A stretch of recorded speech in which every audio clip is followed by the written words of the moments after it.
Time is often described as our most precious resource, yet it tends to slip through our fingers unnoticed, silently counting down second by second as we chase distractions, routines, and dreams deferred.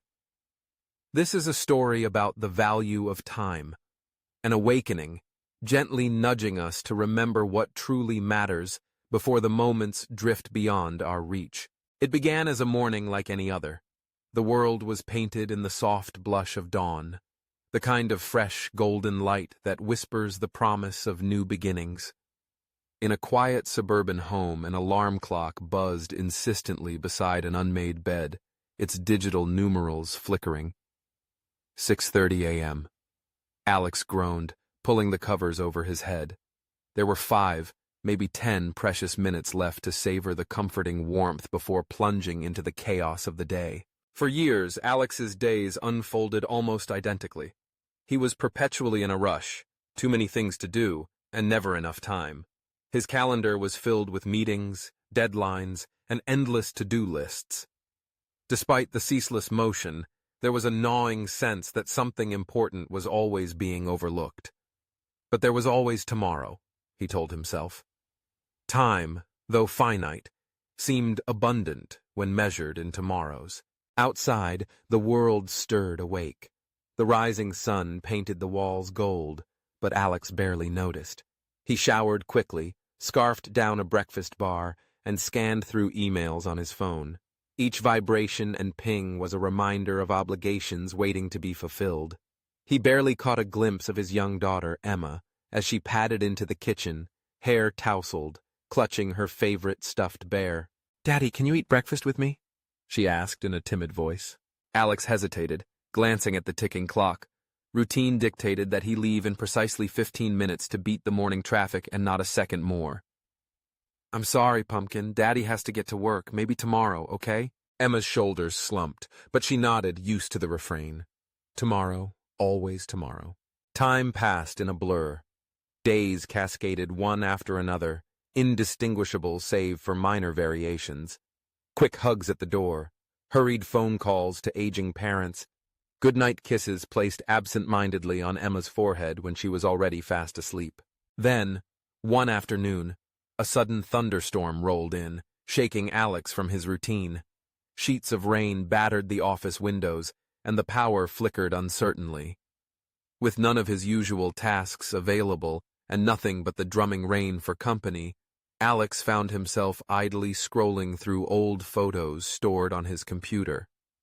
There were dusty snapshots from college, fresh-faced and full of optimism. Family vacations where time seemed endless, each moment a treasure. One photo made him pause. A beach sunset from 2 summers before, Emma's tiny hand clinging to his, her face illuminated by laughter. He realized with a start that he could barely recall the specifics of that day. What had they talked about, walking along that shore? When had he last taken the time to simply be present, to inhabit a moment fully, without thinking of the next task, the next meeting, the next tomorrow? A knot formed in his stomach. He remembered reading somewhere that the average adult spends less than 7 years of their life truly living in the present. The rest goes to planning, worrying, or regretting the past. Was he, too, letting life's credits slip away, unnoticed and unrecoverable? That evening, perhaps because the storm had thrown off his schedule, Alex came home early. Emma was sitting on the living room floor with her bear, a coloring book open in her lap. The television chattered in the background, but she looked up as he walked in. Her eyes widened in surprise. "Daddy, you're home!" she exclaimed, leaping up to hug him. "Will you color with me?" Alex hesitated only a moment. His mind automatically began calculating things, emails to check, bills to pay, dinner to prepare. But instead of retreating to old habits, he knelt down and picked up a crayon. For the first time in a long while, he allowed himself to become absorbed in something so simple, so present. He listened as Emma chattered about her day, her hopes, her favorite color, the silliest animal at school. The clock ticked on, but for once it didn't matter. After Emma drifted off to sleep that night, Alex sat alone in the quiet of the house. He thought back over the years, So many tomorrows promised. So many I'll do it laters. He realized abruptly that the value of time isn't just in the hours and minutes, but in the magic of sharing them with those who matter most. That in the grand ledger of life, the only minutes that truly count are the ones we spend being present, loving, growing, savoring, forgiving, living with intention. From that day forward, Alex resolved to guard his time more fiercely, not for the sake of productivity, but to enrich his life and the lives of those around him. He started waking up a bit earlier, not to cram more tasks into the day, but to drink coffee in the quiet, to read snippets of stories with Emma, to watch the sun paint the sky at dawn.